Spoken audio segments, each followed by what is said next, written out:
para matar os desobedientes, aqueles que levantaram a contenda, aqueles que incentivaram a fazer o touro de ouro. Vocês estão entendendo? Deus não tolera a desobediência, Deus não tolera o pecado, Deus não tolera, né? Aí nesses dias eu dizia para o irmão: irmãos, as pessoas às vezes dizem, Jesus é bonzinho, Jesus é amor. Não, Jesus é justiça. Jesus é justiça. Sabe o que é justiça? A gente vai pagar pelos nossos erros. Isso chama-se justiça. Então nós precisamos desse cuidado, tá bom? Eu quero trazer para vocês nesta noite, diga aí para mim, quero trazer para vocês nesta noite, irmãos, um estudo de algo que Deus deu para nós através da palavra dele, e nós vamos falar hoje da Arca da Aliança. O que é a Arca da Aliança, irmãos? O que foi? Qual é a representação da Arca da Aliança? Quem é a Arca da Aliança hoje? Manos, aonde está a Arca da Aliança? Ninguém sabe. Mas lá no deserto, a Arca da Aliança, irmãos, ela era a real presença de Deus para o seu povo. Pegue as suas Bíblias, nós vamos discernir, né? Nós vamos falar da Arca da Aliança, né? Queridos, o que significa uma aliança? Significa uma união, uma comunhão, um ato de responsabilidade. Isso que eu tenho aqui no meu dedo é uma aliança. E esta aliança, ela significa que eu sou casado com alguém, com a minha esposa. Significa que eu tenho um compromisso com ela, né? E quando a gente tem um compromisso, a gente tem que cumprir esse compromisso. Quando nós fazemos uma aliança com Jesus, nós entregamos a vida para Ele, nós aceitamos os ensinamentos, nós estamos fazendo uma aliança.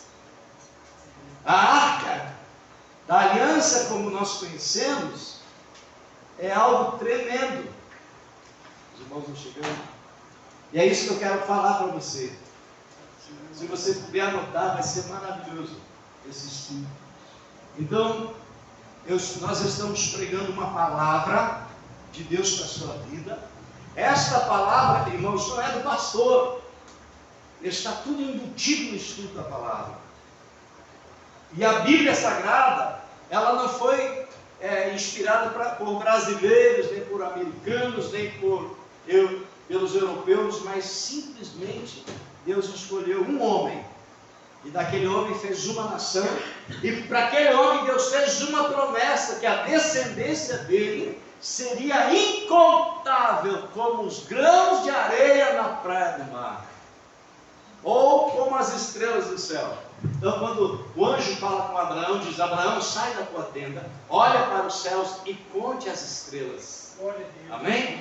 Aí Abraão, eu fico imaginando Abraão sai para fora da tenda, olha para cima e começa a contar 1, 2, 3, olha que Abraão, aí chega um momento que é incontável, e a promessa de Deus para Abraão é incontável, a tua descendência é incontável como as estrelas dos céus. Deus tem bênção para aqueles que sabem esperar o tempo oportuno. Logicamente que Abraão, ele não viu realizar essa promessa na sua vida, mas a sua descendência, através do neto de Abraão, Jacó, é que começa a nação de Israel.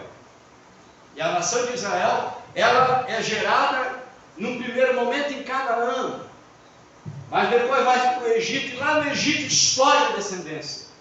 430 anos depois, a descendência de Abraão já não era não era 70 como eles entraram no Egito, mas eram 3 milhões de pessoas descendentes de Abraão, saindo do Egito, da terra da escravidão, para a terra da promessa. Amém?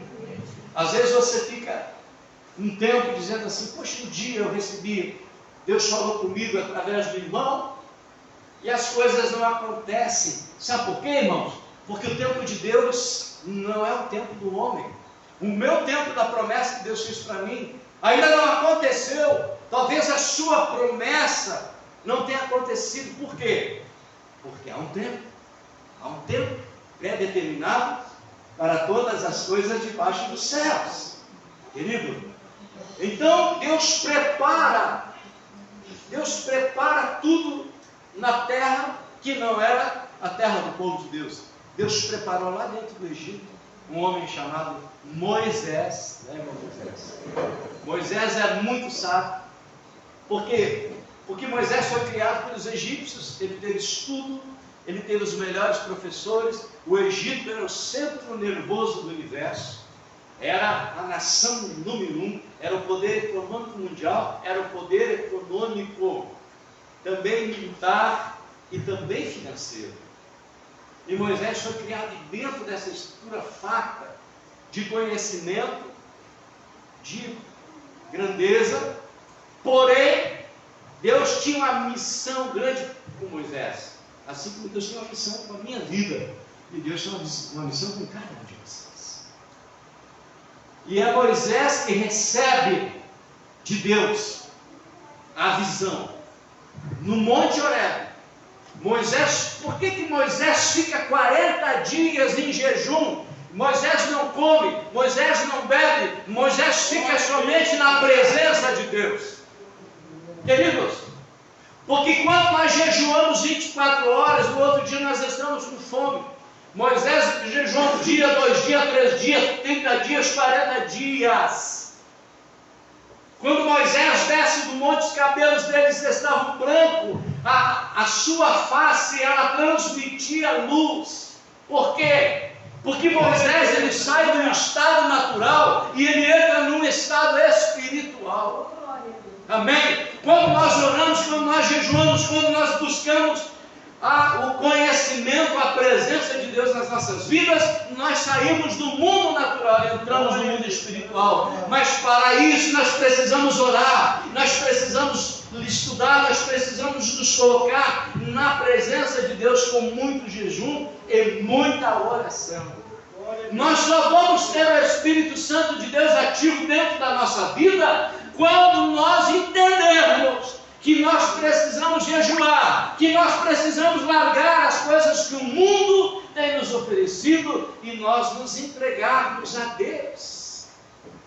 Deus tinha intimidade com Abraão, com Isaac, com Jacó, e agora vejo Moisés, irmãos. E Deus levanta Arão para ser o companheiro, irmão de Moisés, para ser o sumo sacerdote. Mas o diálogo era com Moisés. O diálogo era com este homem que teve que fugir do Egito para não ser assassinado.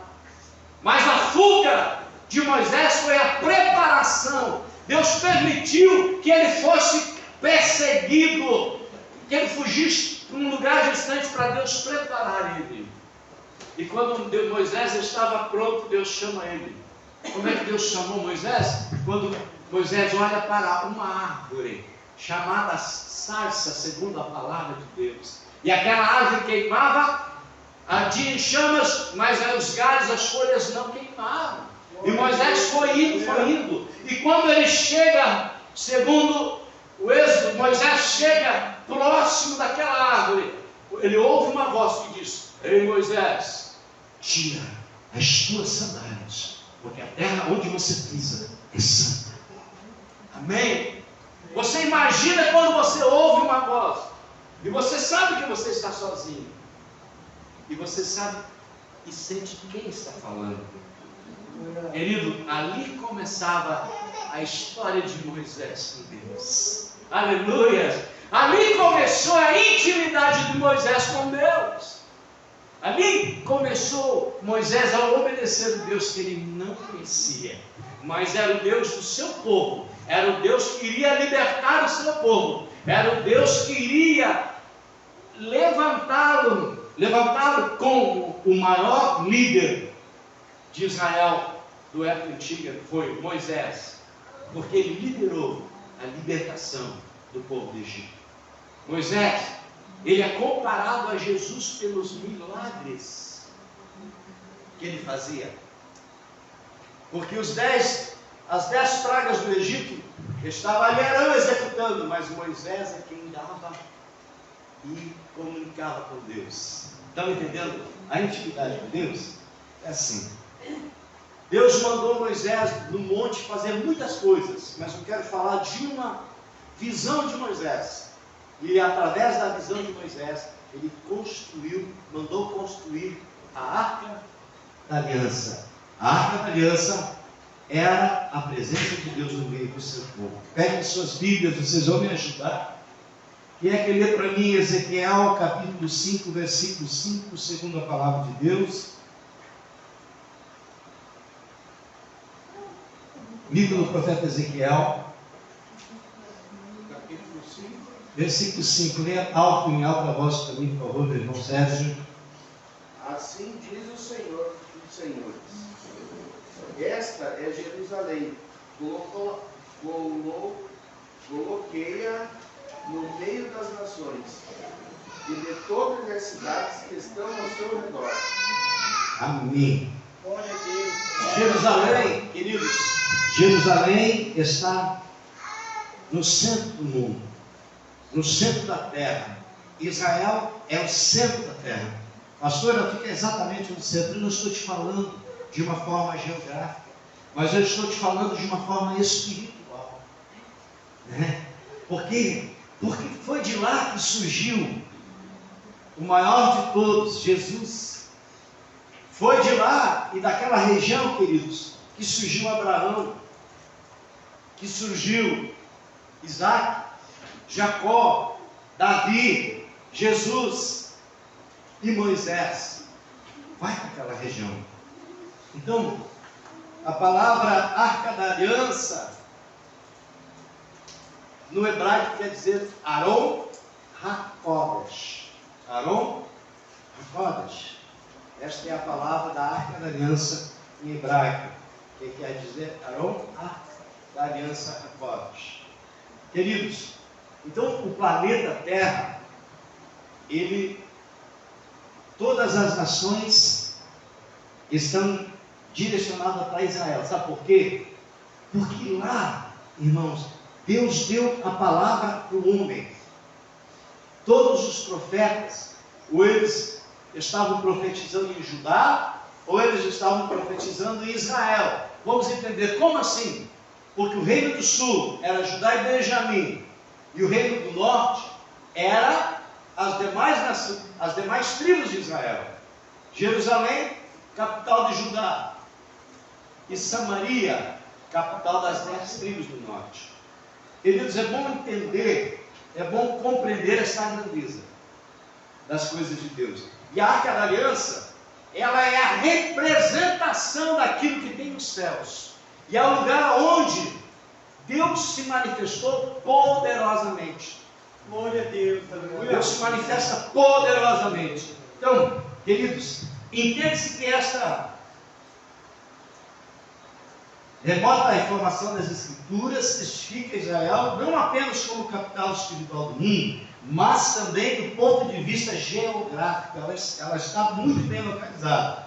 Pode-se notar a veracidade da informação constatando isso no mapa mundi. Mas o que realmente torna essa afirmação incrível é que Ezequiel não possuía um desses mapas nas mãos quando profetizou que Israel era o centro do mundo com tamanha exatidão, conforme o irmão Sérgio leu ali no livro de Ezequiel, capítulo 5, versículo 5.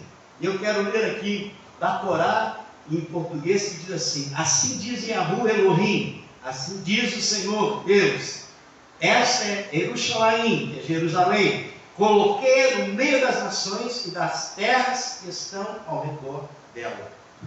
Entendeu? Jerusalém, queridos, não tem um evangélico no mundo ou que não tenha vontade de conhecer a terra de onde veio Jesus.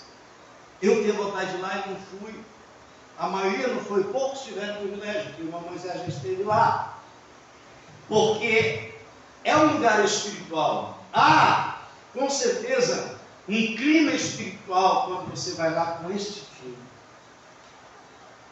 Ali tem as terras onde aconteceram os fatos bíblicos. desde Abraão até Yeshua HaMashiach, Jesus Cristo, o Messias. Estão entendendo, irmãos? Estão compreendendo? Então, Jerusalém é o centro de Israel, né? O hebraico, Jerusalém, Jerusalém. É bem fácil, né? Então, em Israel, emana-se a verdadeira luz para todo o globo terrestre, para toda a terra. Esta luz é a presença de Deus, é a luz que eu falo de uma forma natural de Jerusalém. Por que vocês acham que os árabes querem tomar Jerusalém dos judeus? Por que lá em Jerusalém tem o templo, as ruínas do templo, e do lado tem a mesquita de Omar, que é do povo árabe? E aí eles ali se odeiam. Existe uma divisória ali que os árabes não vão e os judeus não vão. Por quê? Existe essa divisão. Por quê? Porque eles brigam.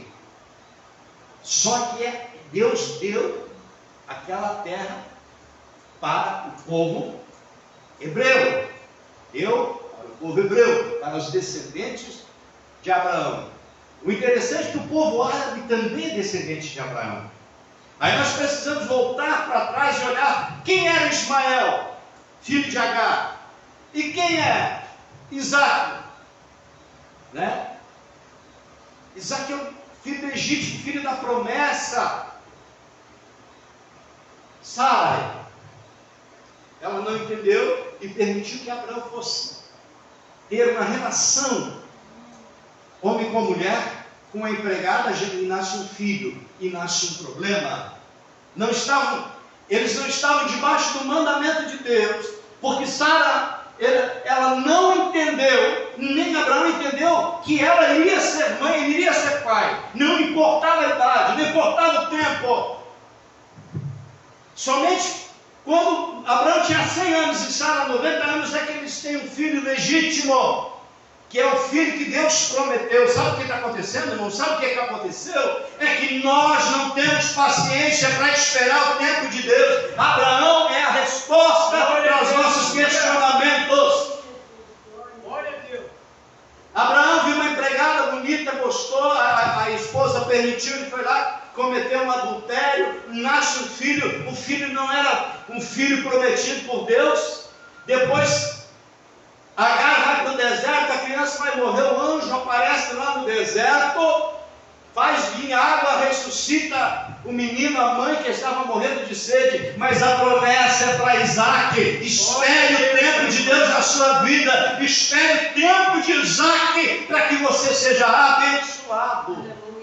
Estão me entendendo? Espere o tempo de Isaac. Não queira trazer o Ismael para a sua vida, porque vai trazer problema.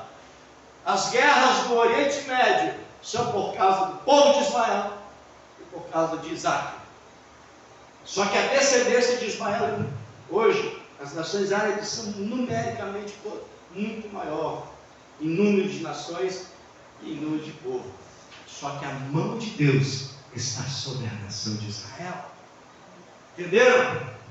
Mas os judeus mataram Jesus, os judeus agora perderam a salvação. Onde está escrito na Bíblia? Aonde está escrito na Torá? Aonde está escrito nas Santas Escrituras? Não. Quem é que seguia Jesus? Quem é que era discípulo de Jesus? Quem é que aceitava Jesus? Quem é que era curado por Jesus? Eram os judeus.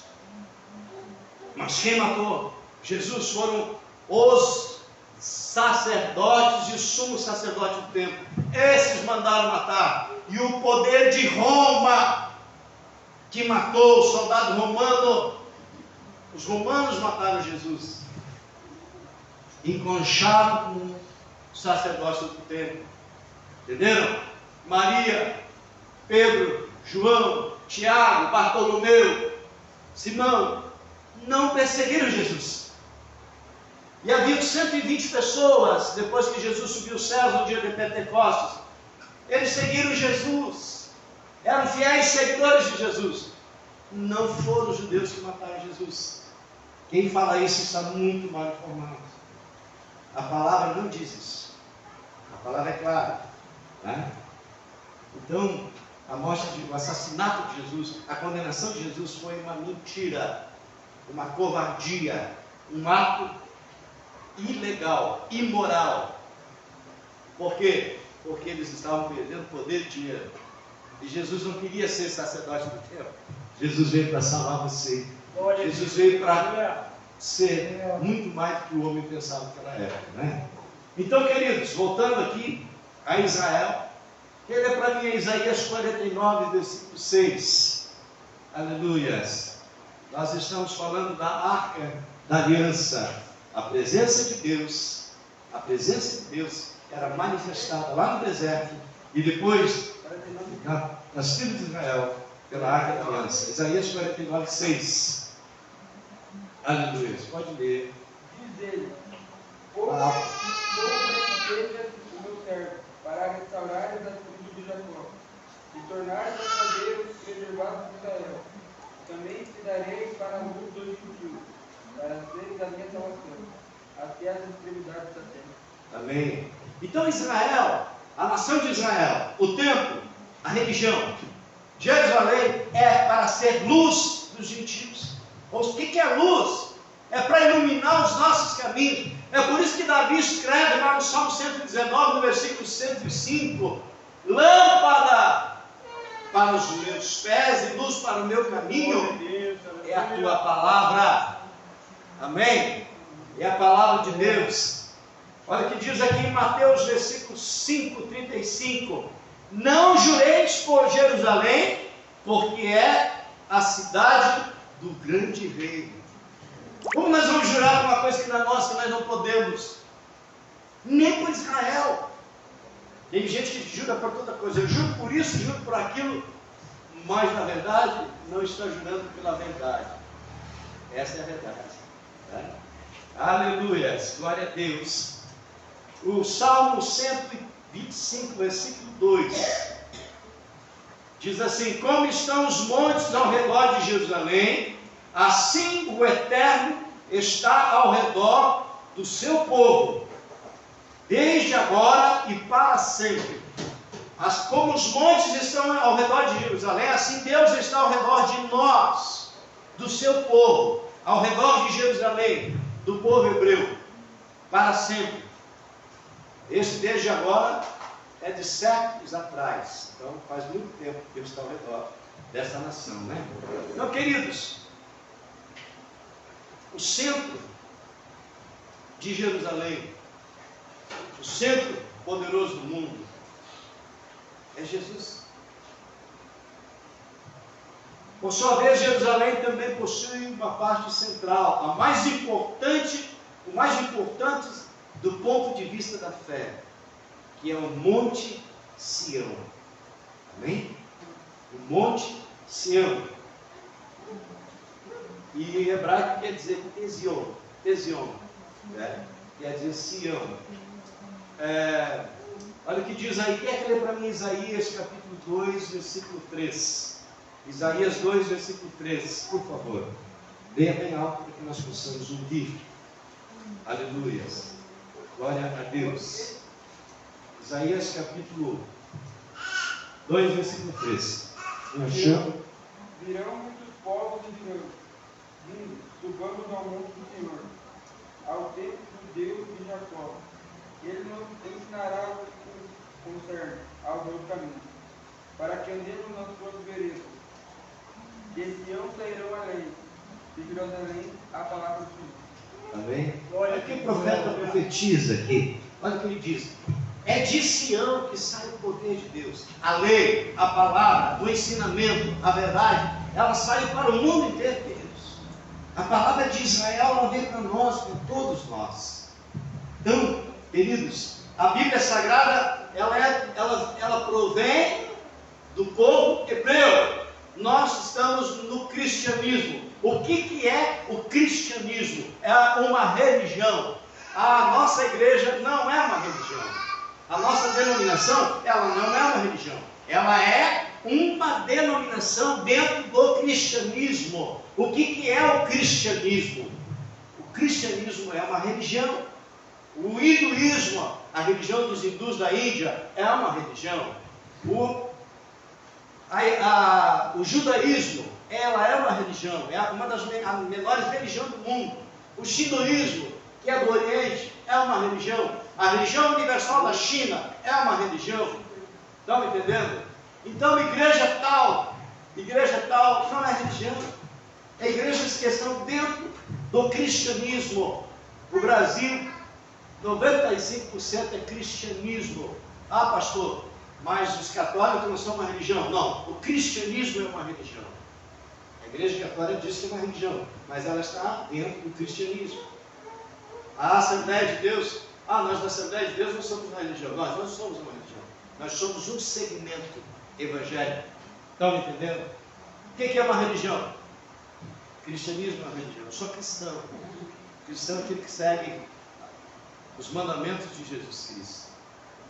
Aí você vai dizer, mas eu sou de tal igreja, eu não concordo com a igreja tal, o problema é seu. Mas você prega Jesus, você é cristianismo, está dentro do cristianismo.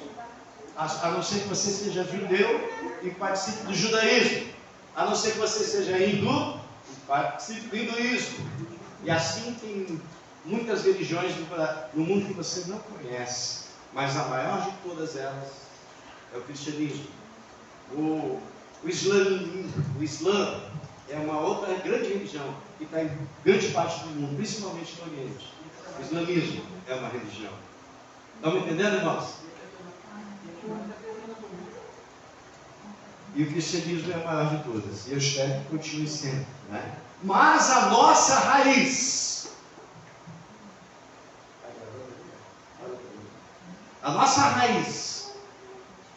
é o judaísmo.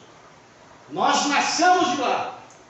Nós estávamos, queridos, sem o judaísmo, não existe cristianismo. Se não existisse o judaísmo, o cristianismo não existia.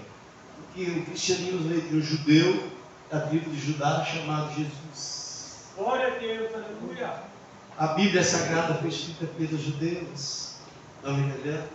Então mas nós somos enxertados na salvação de Yeshua. Por quê? Porque a árvore é Israel. Nós brasileiros, nós somos enxertados na salvação de Jesus. Nós somos enxertados porque nós precisamos nos entregar a Ele. Porque nós precisamos da palavra dEle. E nós precisamos do ensinamento deles. Quem foi Moisés? Quem foi Josué? Quem escreveu Juízes? Quem escreveu Ruth? Quem escreveu 1 e 2 Samuel? Quem escreveu 1 e 2 Reis? Quem escreveu o livro de Salmos? Quem escreve o Novo Testamento? Judeus. A palavra provém de lá. Então, a Arca da Aliança é algo tremendo que Deus deu para Moisés, e nós já vamos chegar lá. Olha o que diz aqui, ó. Por incrível que pareça, no cume do Monte Sião, bem na parte central, está o lugar apontado por Elohim, por Deus, para fazer habitar o seu nome. O Beit Hamikdash, que é o Monte Sião. Queridos, nós ouvimos a palavra de Deus, e o Eterno apareceu à noite a Salomão. Ele disse: eu ouvi a tua oração e escolhi para mim este lugar, para a casa de sacrifícios. Agora estarão abertos os meus olhos e atentos os meus ouvidos à oração que se fizer neste lugar. Aonde que era, queridos? Aonde que era feita a oração? No templo de Jerusalém, no templo de Salomão.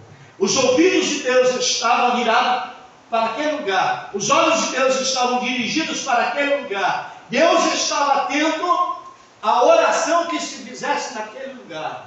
E quando Deus recebe dos homens da parte de Salomão que o templo havia sido construído. Era o dia da inauguração do templo. Foram matados centenas de animais para sacrifício. Estavam todas as tribos ao redor do templo.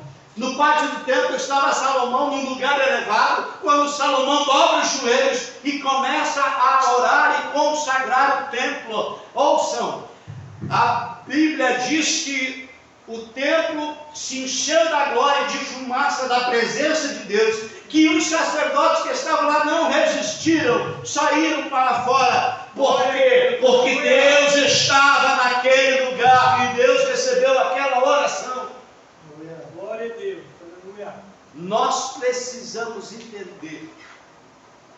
E olha aqui, é neste lugar onde os olhos de Deus é o coração, estão perpetuamente fixados os olhos de Deus, ouvidos de Deus para aquele lugar. Mas o templo foi destruído, queridos.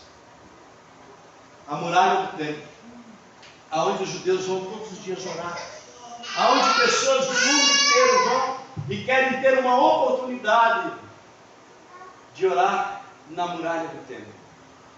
É o centro de oração do universo, na atualidade, a muralha do templo. Não tem mais o templo, tem as sinagogas, mas judeu, eles vão lá adorar a Deus lá na muralha do templo. Estão entendendo? Queridos,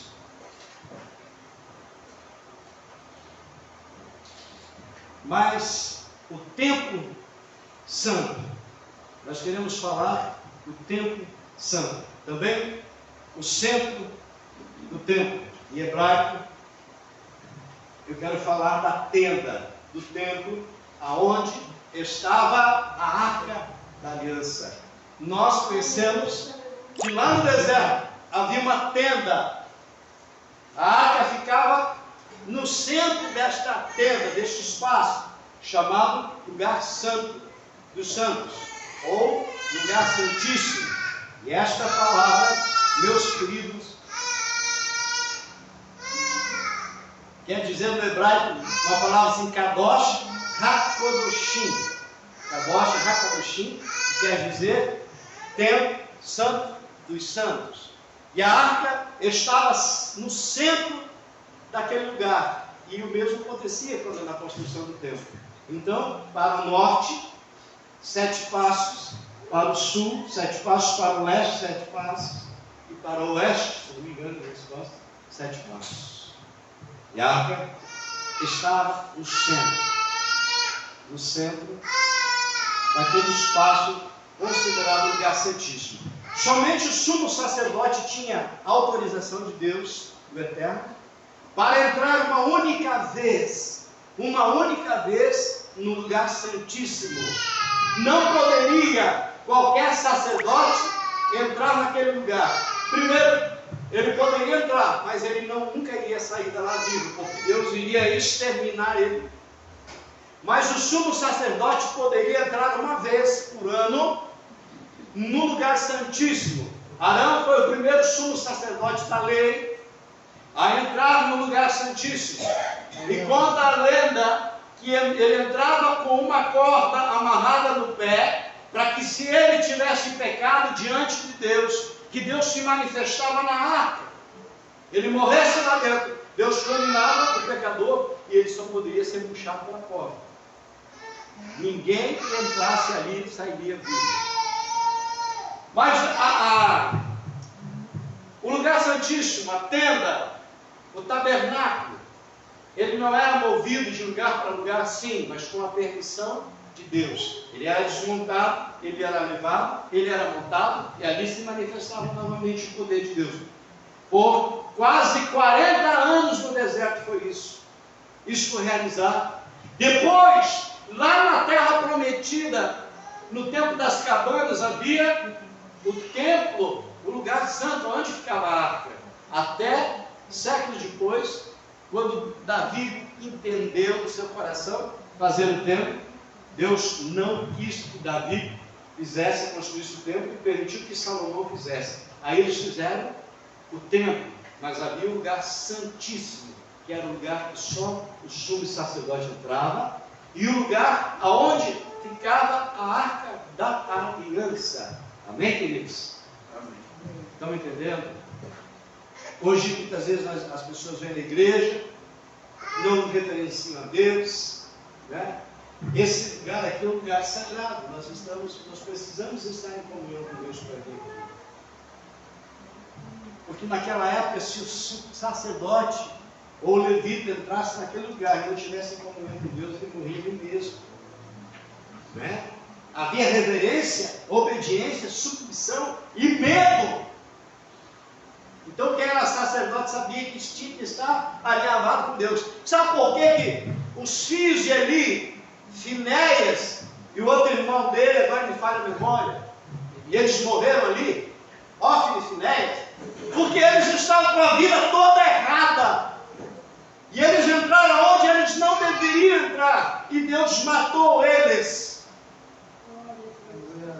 Deus continua sendo o mesmo Deus. Deus de justiça. Né? Muitos evangélicos fazem o que querem da vida lá no mundo, lá fora. Não obedecem. Mas um dia vão prestar conta. E nós precisamos ser o povo evangélico que obedece. E que sabe que um dia nós vamos prestar conta. Aleluia. Seja fiel a Deus. É por isso que Malaquias escreve lá em 3:8 do seu livro: roubará o homem a Deus? O profeta faz tudo que tu pode roubar a Deus, mas vai prestar conta para ele, né? E ele estava se falando das finanças, né? Queridos, então Kadosh HaKodeshim é o centro espiritual do Beit HaMikdash. Deixa eu falar em língua portuguesa. O Templo Santo também possui um centro que chamamos em língua hebraica de Kadosh HaKodeshim, que é o Santo dos Santos. Na parte central do Santo dos Santos, justamente dentro do Santo dos Santos, as 7 passas do norte, as 7 passas do sul, as 7 passas do leste, as 7 passas do leste, estava a Aron HaKodesh, que é a Arca da Aliança, ou a Arca do Pacto, né? O utensílio mais sagrado, no lugar mais santo de toda a nossa galáxia, onde Deus aparecia a Moshe, a Vim, que é Moisés. Deus aparecia para ele. Sabe como é que Deus se manifestava no sumo sacerdote, irmãos? E esse culto aqui, esse instrumento, a arca tinha mais ou menos isso aqui, ó, um pouquinho mais larga, tá? Por 1 metro. Ela era quadrada, ela era, a essência dela, ela foi construída com madeiras de acácia, revestida de ouro, tinha 4 argolas, 2 de cada lado. Dentro das argolas era uma madeira, um cabo, né? Para que os sacerdotes carregassem a arca nos ombros, dos 2 lados, sustentado por aquelas argolas. Dentro da arca da aliança era guardado o cajado de Moisés. Aí Moisés já não existia mais. Era guardado as 2 tábuas da lei, as segundas tábuas da segunda vez que Moisés vai ao monte, no Monte Horebe, para trazer a lei. E uma representação do pão que caía todo dia lá no deserto, que era o maná que caía dos céus, dentro da Arca da Aliança. O maná significa Jesus Cristo, o pão vivo que desceu do céu. A tábua da lei, as 2 tábuas de pedra, elas significam a palavra do Eterno, os 10 mandamentos. Nos 10 mandamentos está toda a representação da lei, de uma forma bem concisa. O cajado de Moisés é o cajado que floresceu, é o cajado que se transformou em serpente, né? É o cajado que Moisés usou durante todo o tempo para dirigir, para caminhar com o povo de Deus. Amém? Então, queridos, nós vamos ler a palavra de Deus e vamos entender. Mas ainda no centro da Arca da Aliança, no interior da arca, estava O mitzvot, que é os 10 mandamentos, que são os mandamentos, o mitzvot, que, por sinal, é a síntese dos 613 diretrizes contidas da Torá, que é o Pentateuco. Logo, o coração ou o centro dos 10 mandamentos é amar a Deus de todo o coração. Isso está em Deuteronômio 6, versículo 5. E o próximo como a si mesmo, e está em Levítico 19, versículo 18. Então concluímos que o resumo de tudo é o amor. Entenderam? O resumo de tudo é o amor. Em hebraico é ahavá. Ahavá. Ahavá. Queridos, Deus é amor, importa que os verdadeiros adoradores o adorem em espírito e verdade. João 4:23. Deus amou o mundo de tal maneira que entregou seu unigênito Filho para que todo aquele que nele crê não pereça, mas tenha vida eterna. João 3,16. Significa que Deus é amor. Os mandamentos de Deus são baseados no amor de Deus para com o homem. E é para ensinar o homem que deve amar o seu semelhante como a si mesmo. Queridos, Deus não fez o homem para matar o homem, para roubar o homem, para assassinar o homem, para fazer guerra com o homem. Deus fez o homem para que o homem caminhasse lado a lado, na amizade, lado a lado no trabalho, para viver uma vida em comunhão, né? Mas, infelizmente, o primeiro homem e a primeira mulher geraram um filho chamado Caim, depois um filho chamado Abel, e ali já houve confusão. Por quê? Porque Adão e Eva desobedeceram, e Satanás entrou no mundo, o pecado entrou no mundo, e por causa do pecado, Caim não matou Abel. Amém? Foi o primeiro homicídio, foi o primeiro crime, mas tudo resultado da desobediência. Por que desobediência? Porque Deus disse: olha, você pode comer, Adão, de todas as frutas que há no jardim, mas da árvore que está no centro do jardim, dela não comereis. Glória a Deus.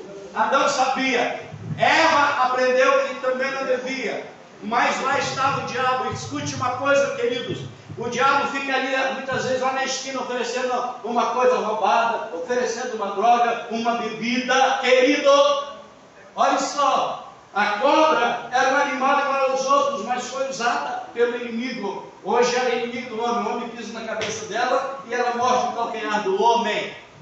Pessoa chega assim: pastor, contar a história, irmão, a verdade é só uma, e ela tem que libertar. Muitas vezes as pessoas chegam a te contar uma história. Queridos, escuta o que você ouve, analisa e não opina, porque às vezes não é Deus que está falando. Então, Adão e Eva ouviu Satanás e caiu na conversa. Adão chega e fala com Eva e comete o mesmo pecado. E por causa do pecado, ali na frente, o filho mata outro filho. Que desgraça para aquela família. E aquele que matou, Deus colocou uma marca nele, que mandou ele embora. Vai viver a tua vida, que nós não te queremos mais. Ele teve que ver do suor do trabalho dele, Adão do suor do trabalho dele. Queridos, quando nós desobedecemos a Deus, nós nos afastamos da verdade. Quando nós desobedecemos a Deus, nós nos distanciamos da luz. Estamos indo para as trevas. Quanto mais pecado, mais na escuridão. Quanto mais pecado, mais na escuridão. Haverá um tempo que nós estaremos em completas trevas. Estou eu de novo na luz. Aleluias. Então, queridos, deixa eu ler aqui para você entender sobre a arca. O amor é a síntese dos 10 mandamentos, que por sua vez é o resumo dos 603 artigos da lei, da Torá. Essa lei que não é uma lei de punição, é uma lei de ensino, é uma lei de exortação, ela é uma lei de correção.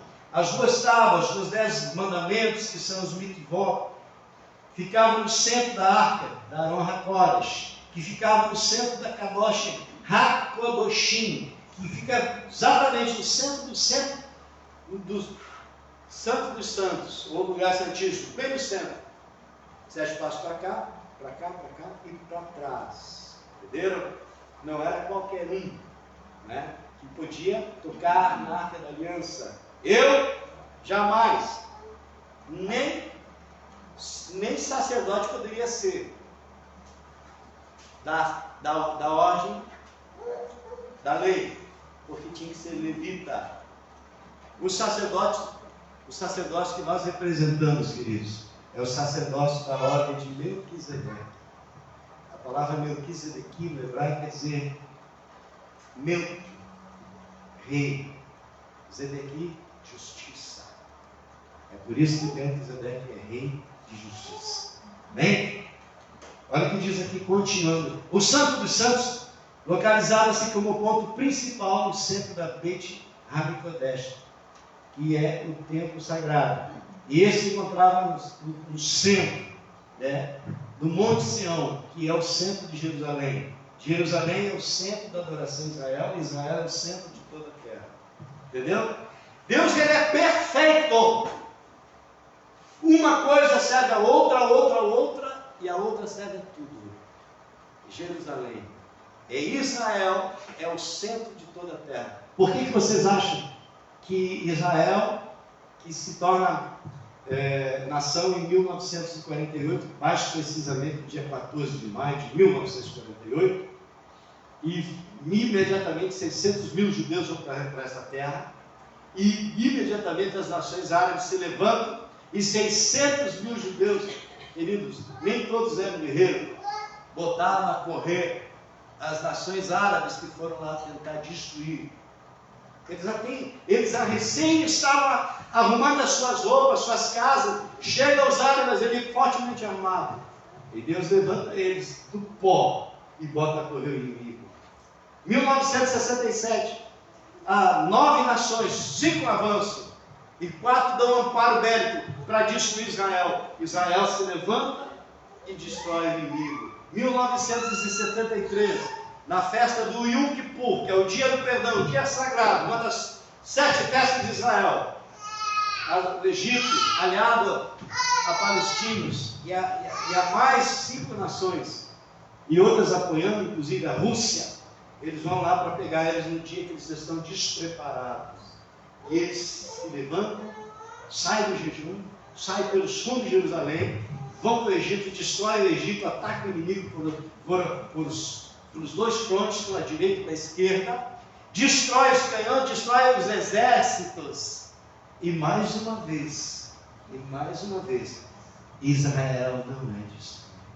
Queridos, humanamente olhando, não tem como uma nação com um povo desse tamanho, bem um aglomerado de nações fortemente armadas, e não consegue destruir aquele povo pequeno. É como se nós, a igreja nossa, com pouco povo hoje aqui, viesse o bairro inteiro tentar nos matar e nós vencer todos eles. É a mão de Deus, é o exército de Deus, é a glória de Deus. Deus tem compromisso com Israel, assim Deus tem compromisso contigo, porque nós entregamos as nossas vidas ao Filho dele, e ele tem compromisso com o Filho dele, porque o Filho dele diz: ele e o Pai, nós somos um, somos únicos, estamos no mesmo propósito, com a mesma verdade, irmão Júlio, para salvar todos nós. O prazer, diz a Bíblia Sagrada em Timóteo capítulo 4, que Deus deseja salvar a todos os homens. O desejo de Deus é que eu e você, todos nós, tenhamos conhecimento da verdade que liberta, que é a palavra de Deus. Entenderam? E a Arca da Aliança, Arão HaKodesh, era o centro e a presença de Deus. Olha o que diz aqui: o utensílio mais sagrado para a fé judaica é Arão HaKodesh, a Arca do Testemunho, que infelizmente, apesar de muitos rumores, ninguém sabe aonde ela está. Dias atrás eu falei de uma reportagem de um americano, né, que disse que havia encontrado a Arca da Aliança. Essa informação, ela pode não ser verdadeira, né? Isso lá nos anos 70, né? Quando o senhor White, Dr. White, ele disse, numa escavação ele encontrou a Arca da Aliança, ele conta toda uma história. Mas os cientistas, né, os homens das escavações que nós conhecemos, os doutores nesta área, eles não confiam nessa informação. Alguns teólogos defendem a tese de que a arca foi tomada aos céus baseando-se no Apocalipse 11:19, que diz, olha só o que diz Apocalipse 11:19, deixa eu ver aqui. Abriu-se o santuário de Elohim, que está no céu, e no seu santuário foi vista a arca do seu pacto, e houve relâmpagos, vozes e trovões, e terremotos, e grande saraivada. Apocalipse 11:19. Queridos, nós precisamos entender que a arca de Moisés era a construção, a representação daquilo que tem nos céus. Logicamente, podemos compreender e entender que a arca da aliança não é a mesma. Porque se Deus deu a visão para Moisés, para que a arca fosse feita à semelhança daquela que está nos céus, logo a da terra não é a mesma, é uma cópia. É uma cópia daquilo que está nos céus. O único problema é que esta não é a arca da aliança feita por Moisés, mas o protótipo, o modelo para a fabricação da arca que conhecemos. Êxodo 26:30 diz: então levantarás o tabernáculo conforme o modelo que te foi mostrado no monte onde Moisés ficou 40 dias, 40 noites recebendo os mandamentos. Era quando ele ficou sem comer, 40 dias, 40 noites. Queridos, você já fez jejum? Qual o tempo máximo de jejum que você fez? Quantos dias você conseguiu ficar sem comer? Um dia, 2 dias, 3 dias, 7 dias? Eu nunca fiz um jejum prolongado. Mas, queridos, tu está na presença de Deus, tu não vai querer comer, tu não vai querer beber água, você vai querer estar na presença de Deus. Chegou um momento em que a carne parou de funcionar e entrou o Espírito de Moisés. E Moisés, quando desce do monte, ele desce refletindo luz, cabelo, rosto, ele já não era mais o mesmo. Depois que ele desceu do monte, Moisés nunca mais foi o mesmo, porque ele criou uma intimidade tão grande com Deus, uma autoridade tão grande com Deus. Quando nós lemos a palavra de Deus, quando nós olhamos para a palavra de Deus, nós vemos que Moisés, a partir dali, Moisés foi um instrumento poderoso das mãos de Deus. Moisés era homem, sim, mas outro igual a ele não se levantou em Israel, até agora no mundo inteiro, né? Para Moisés fabricar os utensílios da tenda sagrada, foi-lhe apresentado em visões maravilhosas os objetos. Moisés, assim como João, teve a honra de contemplar essas coisas grandiosas relacionadas ao templo. Olha o que diz em Hebreus capítulo 1, versículo 5. Ora, o ponto principal do que estamos dizendo é esse: temos um sumo sacerdote tal, que se assentou nos céus à direita do trono da majestade, ministro do santuário e do verdadeiro tabernáculo, que o Eterno fundou, e não o homem, né? Os quais servem aquilo que é figura e sombra das coisas celestiais. Como Moisés foi divinamente avisado quando estava para construir o tabernáculo, porque lhe foi dito: olha, faze conforme o modelo que no monte se te mostrou. Ou seja, a arca da aliança está na terra, em algum lugar, né? Só que nós estamos vivendo os últimos tempos, e essa arca ela vai aparecer novamente, porque o templo, o terceiro templo, primeiro templo de Salomão, segundo templo de Herodes, e agora o terceiro templo, que é o templo onde vai manifestar o anticristo. Isso é profecia. Queridos, nós vamos passar por tribulação, nós vamos passar por período de dores. O que você acha que é o período que nós estamos vivendo? Período de dor, porque no Brasil foram mais de 600 mil mortos, e no mundo foram milhões de pessoas que morreram de uma única doença, e não parou a mortandade ainda. E não se surpreenda se não vir coisa pior no futuro muito próximo, para morrer muito mais gente, para mais choro, mais lágrimas, mais desespero, mais briga, mais divisão, mais separação, porque o homem age assim. Aí Jesus vai vir, e vai vir buscar o seu povo, no dia do arrebatamento, conforme está lá, 1 Tessalonicenses 4, diz a palavra de Deus, que os mortos ressuscitarão, sairão das suas tumbas, e terão encontro com Jesus dos ares. Depois somente aqueles que estiverem salvos, vivos, mas de bem com Jesus, serão arrebatados, terão seus corpos glorificados e estarão com o Senhor Jesus para sempre. Queridos, mas quem não morrer com salvação vai ficar lá na tumba. O Espírito vai ficar debaixo do trono da glória. O vivo que estiver longe de Deus vai ficar para ver todo o mal que este mundo vai dar. Todas as doenças, todas as guerras, todos os acontecimentos proféticos, ele vai ver, e muitos vão se arrepender, porque conheciam a palavra, iam na igreja, mas não obedeciam.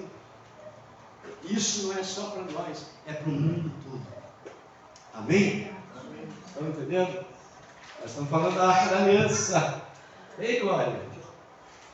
Então a arca que aparece em Apocalipse é a mesma que foi apresentada uma vez a Moshe no Monte Sinai, né? E no hebraico é Sinai. Hebreus 11:19 diz assim: abriu-se o santuário de Deus que está no céu, e no seu santuário foi vista a arca do seu pacto, e houve relâmpagos, vozes e trovões, e terremotos, e grande saraivada. Quando Deus estava prestes a revelar a Moisés uma visão transcendental do templo, né? Do templo celeste, com todos os seus utensílios, Deus ordenou o mesmo a ficar 40 dias e 40 noites em jejum, para obter o nível máximo de santidade, obter uma elevação superior, isto é, separação para atingir o nível da plenitude dos anjos, ou seja, pois anjos não comem, não bebem, não dormem, não precisam usar banheiro, uma vez que os mesmos não pertencem à natureza humana. Moisés também teve que entrar em uma outra natureza, a divina, para compreender o que viria. Isto implica que deveria estar em espírito, pois a carne não compreende essas coisas, muito menos um homem natural, um homem carnal, suportaria estar na presença de Deus. Aí você pergunta para mim, Moisés ficou no monte cara a cara com Deus? Não.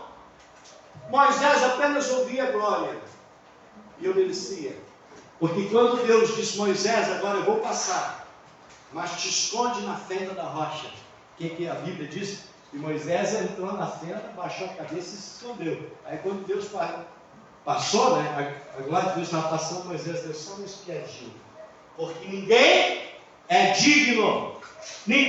digno de ver o rosto de Deus. Glória a Deus. Entenderam? Homem nenhum, carne nenhuma. Por quê? Porque o homem é pecador. Moisés, por mais que estivesse, como nós vemos há pouco, em completa santidade, despojado de qualquer coisa do mundo natural, do prazer da carne, da vontade de comer, da vontade de beber, da vontade de dormir, ainda assim, Deus não permitiu que ele olhasse, né? Olhasse ali face a face. Não tem face a face com Deus. Ninguém vê a face de Deus porque viu para contar a história. Os homens que viram Jesus aí é uma outra situação. Então a Aron HaKodesh é uma obra exuberante e complexa em todos os seus detalhes, emanada da inteligência superior que é Deus, não desta esfera terrestre, mas da esfera celestial. Para se entender os vários simbolismos contidos na Aron HaKodesh, ou na Arca da Aliança, neste recipiente separado, incluía seu formato, tamanho, composição, geometria. É necessário que estejamos no Espírito, pois nas revelações da Ruach HaKodesh, que é o Espírito Santo, edificam diretamente a nossa alma. Nefesh. Eu falo as palavras aqui do original, do hebraico, porque muitas palavras que se falam em hebraico, elas têm uma dificuldade de nós escrever elas na língua portuguesa. Né? Assim como muitas palavras de uma outra língua, você não consegue uma tradução exata para a língua portuguesa. Né? A língua portuguesa é bem complexa. Né? Então, em Êxodo 25:10 diz: também fará uma arca de madeira de acácia. Eu não sei, né? Às vezes eu vejo aqui no Rio Grande carvão de acácia, mas essa acácia aqui é uma outra madeira do Oriente Médio. Né? Essa madeira é o que fizeram a caixa, a arca da aliança, porque a tampa da arca da aliança, em cima tinha 2 querubins de asas abertas, fechadas, com o rosto de homem, cujos olhos focavam para o centro da tampa da arca. E a tampa da arca, com os 2 querubins, nós conhecemos o nome dela como propiciatório. E no meio do propiciatório, Deus se manifestava, o sumo sacerdote, numa pequena fagulha de fogo. Como Deus se manifestava para o sumo sacerdote dentro do lugar santíssimo, ali dentro do Santo dos Santos, numa fagulha de fogo, no centro da tampa da arca, no centro do propiciatório, bem aonde os olhos dos anjos contavam. Amém? Um Deus tão grande e se manifestava tão poderosamente numa fagulha de fogo. E como Deus é maravilhoso, né? E este mesmo Deus se manifesta dentro de cada um de nós através do seu Santo Espírito. Vocês viram como Deus é bom? Agora esta fagulha de fogo me transforma em presença dele dentro de cada um de nós. Porque no dia de Pentecostes, que é o dia, a festa das semanas, a palavra Penta quer dizer 50 dias, da ressurreição de Jesus até a chegada do Espírito Santo, são 50 dias.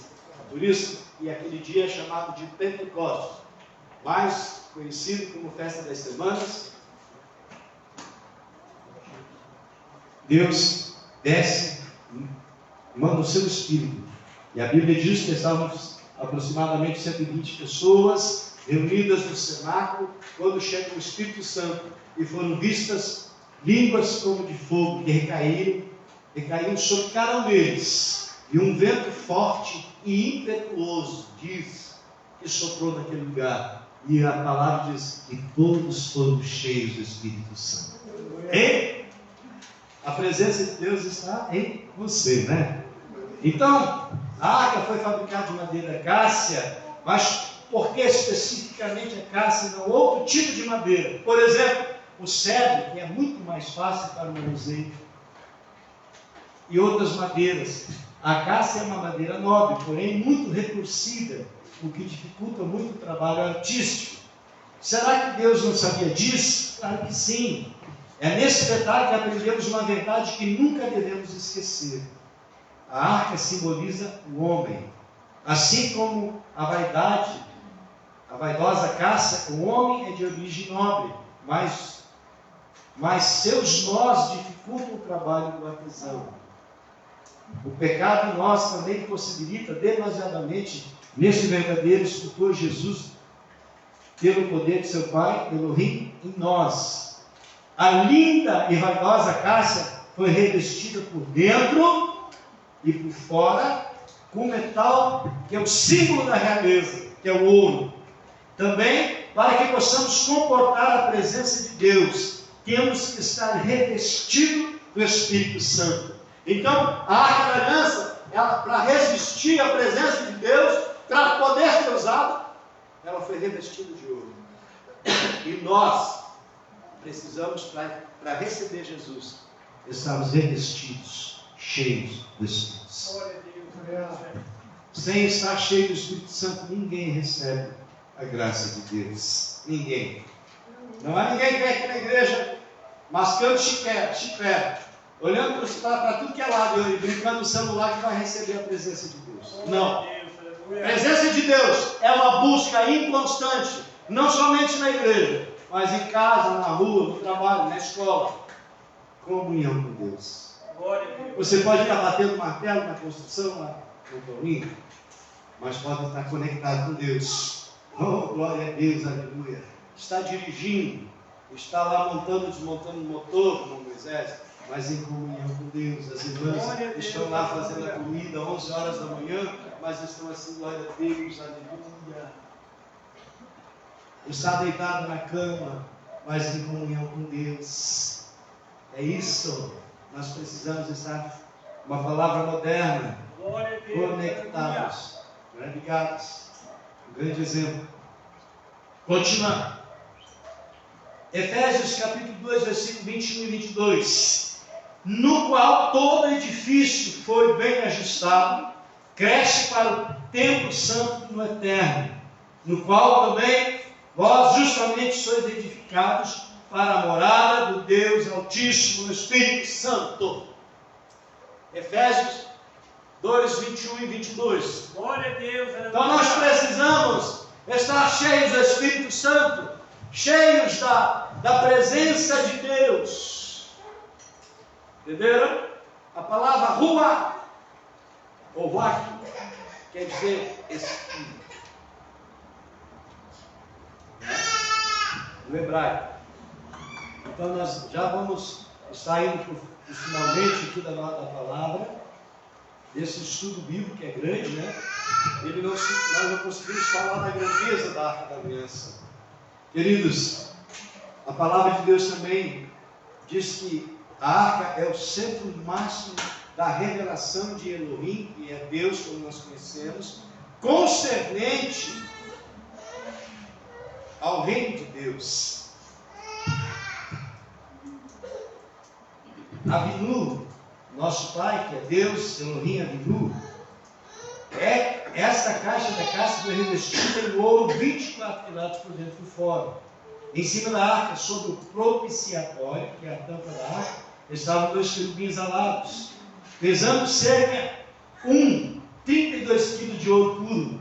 Somente o que se gastou para fabricar, somado em dinheiro atual, chegaria ao volume de 2.740.000 reais. Hoje, com a inflação, nós poderemos ir mais ou menos 5 milhões de reais para fazer o anjo em ouro maciço.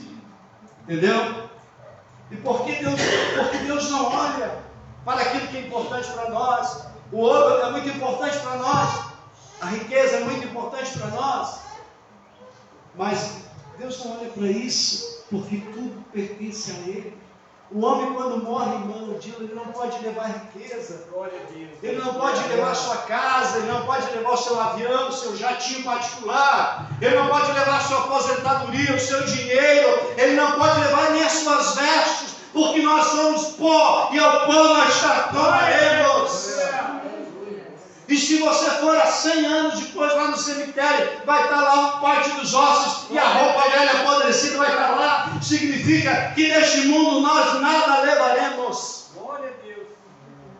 Mas a nossa alma, segundo a ciência, a psicologia, é onde fica guardado os nossos sentimentos, nossa sabedoria, o que nós aprendemos. Eu diria de uma forma mais simples, para quem entende de internet, de computador, o HD. Entenderam? Mas este corpo bonito, que você cuida e olha no espelho, porque ninguém que chega na frente do espelho não se acha bonito, né? Pentei o cabelo para lá, as irmãs, olha, vou ter que ir no instituto fazer meu cabelo, né? Irmãos, a nossa beleza física não vai entrar no céu, mas a beleza interior, espiritualidade, bondade, perseverança, alegria do Espírito, intimidade com Deus, isso vai entrar no céu. Amém? Lá em Eclesiastes capítulo 2 diz que o Espírito que Deus deu volta para Ele. Então, eu tenho espírito, eu tenho alma, eu tenho um corpo. Nós somos tricotômicos. Três coisas numa só: corpo, alma e espírito. Quando morre o corpo, a alma é abstrato, o espírito é abstrato. Digamos que o espírito é uma luz invisível aos olhos do homem. Essa luz volta para Deus. E tudo aquilo que nós somos, essa constituição de sabedoria, de conhecimento, de sentimento, isto, irmãos, é a alma.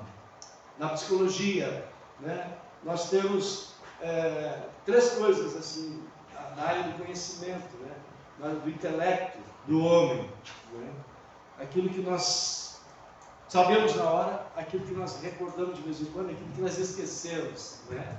Então, quando nós olhamos para o nosso conhecimento, para a nossa mente, para a ciência, nós poderíamos dizer que nós temos o consciente, que é aquilo que nós estamos aqui consciente, ouvindo a palavra, nós estamos conscientes que nós estamos dentro de uma igreja, o subconsciente, que é aquilo que às vezes nós esquecemos, né? Às vezes nós não lembramos depois, mas não na hora. E o inconsciente é tipo aquilo que está guardado lá no baú, que nós não lembramos mais, mas que de vez em quando Deus dá uma mexida no baú e volta à nossa mente. Entenderam?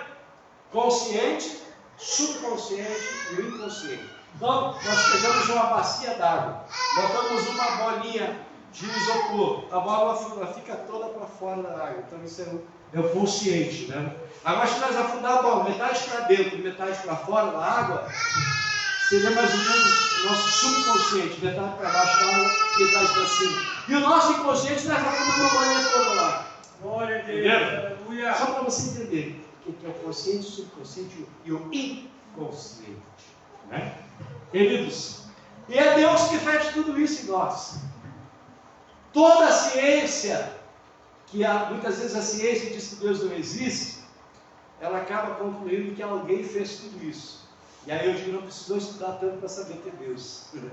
Né? Nós não precisamos virar cientista para ir para a universidade para entender Deus. Né? É logicamente que o teólogo, o estudante da religião, o cientista da religião, ele é um cientista da religião. Então ele sabe que há um Criador de todas as coisas. Né? Então isso que nós estamos passando para você faz parte desta ciência, da ciência da religião, da ciência do conhecimento, que é o conhecimento dado por Deus para mim, transmitir para você aquilo que é importante para o seu aprendizado, para que leve você até a salvação. Você pode dizer assim, mas por que eu quero saber da Arca da Aliança? Eu quero dizer para vocês que a Arca da Aliança é a presença de Deus na terra. Glória a Deus, aleluia. Cadê a arca, pastor? Está em algum lugar. Mas para Moisés, para o povo hebreu, Deus se manifestava na arca. Né? E Deus continua se manifestando hoje em você. Porque a Bíblia trata você e eu como o templo do Espírito Santo, não é verdade? A Bíblia trata eu e você como casa de Deus, morada do Altíssimo, habitação de Elohim, ou seja, do Deus Criador. Esses dias eu falei que Elohim é o Deus que pode todas as coisas. Elohim é o Deus plural, ou seja, que criou tudo, que fez tudo, que conhece tudo, que sabe tudo. Né? Nós falamos esses dias aqui de Jeová Jireh. Jeová Jireh é o Deus que provê todas as coisas. Nós falamos de Jeová Raá, o Deus que é o pastor das suas ovelhas. E nós falamos em Jeová Shalom, que é o Deus que nos traz paz. Isso de uma forma bem simples para explicar para a igreja, que Deus, nós conhecemos Deus de várias formas. Em cada momento da história do povo de Deus, nas Santas Escrituras, Deus se manifesta de uma forma, né? O Senhor é a minha bandeira. Então, quando o povo diz que a bandeira de Deus era Deus, eles falavam que Jeová, ou Yahvé, ou Yahweh, Nissi, o Senhor é a minha bandeira. Entendeu? Glória a Deus. A bandeira do Evangelho é Jesus Cristo, o Espírito Santo. Queridos, outro dia nós vamos falar mais da Arca da Aliança. Mas essa arca, irmãos, ela, no dia em que Moisés foi ao Monte Nebo, olhou para o outro lado do Jordão, e Deus disse: sobe Moisés ao monte.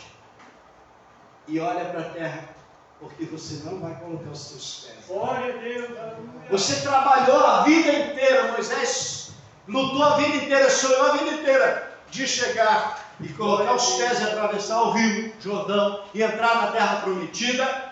Aí Deus fez lembrar que um dia Deus disse: Moisés, toca na pedra, para que da pedra saia água para matar a sede deste povo. Moisés estava indignado, porque aquele povo, a congregação de Israel, murmurou. Incomodou tanto Moisés, que Moisés chega ali com o cajado e dá uma cajadada na pedra. Aí o preço foi caro. Deus disse: Moisés, não pensa que eu te mandei. E isso custou a não entrada dele. Glória a Deus, aleluia. Amém? Mas quando Pedro, Tiago e João foram ao monte da transfiguração, juntamente com Jesus, haviam 2 homens dentro de um lugar espiritual ali. Jesus entra naquele lugar. E Pedro, João e Tiago viram Jesus desfigurado, ali a imagem deles, né? Ali estava Moisés, né? E ali estava Elias, na terra prometida. Ou seja, de uma forma natural Moisés não foi, mas espiritual, segundo o entendimento bíblico, teológico, sim. Ainda Pedro diz assim: Jesus, vamos fazer uma barraca para Pedro, para nós, uma para o Senhor, uma para Elias, uma para Moisés. Ele não entendeu que o mundo espiritual não precisa de habitação terrena. O único que precisa e gosta e quer estar dentro do homem é o Espírito Santo. Ele te fez morada do Altíssimo. Você é o templo do Espírito Santo. Né? E a presença de Deus estava na Arca da Aliança. Né? Outro dia nós vamos dar continuidade sobre esse estudo, né? Sobre a Arca da Aliança. Mas nós compreendemos, amém? Que a Arca da Aliança é a representação dos céus, daquilo que tem nos céus. Tá bom? Deus mostrou para Moisés, e Deus não mostrou só a Arca da Aliança. Deus mostrou como é que teria que ser a tenda. Deus mostrou para Moisés como deveria de ser tudo, e a lei toda. E Moisés pegava barro, argila, e escrevia naquela tábua de pedra aquelas letrinhas, né? Aquela simbologia. E ali ele escreveu os 5 primeiros livros da Bíblia Sagrada. Amém? Os 5 primeiros livros da Bíblia Sagrada, segundo nosso conhecimento, nós chamamos de Pentateuco. A palavra penta aqui significa 5. A palavra em Atos capítulo 2, Pentecostes, significa os 50 dias. Mas a Torá, ela contém apenas os 5 primeiros livros que nós temos nas Santas Escrituras. Amém? Com uma diferença, escrita no hebraico, né? De trás para frente. Então, a capa principal nossa, que é a primeira aqui, é a última deles lá, é o contrário, tá bom? Mas o Deus é o mesmo. Deus abençoe você que veio aqui na igreja nesta noite. Vamos orar, queridos?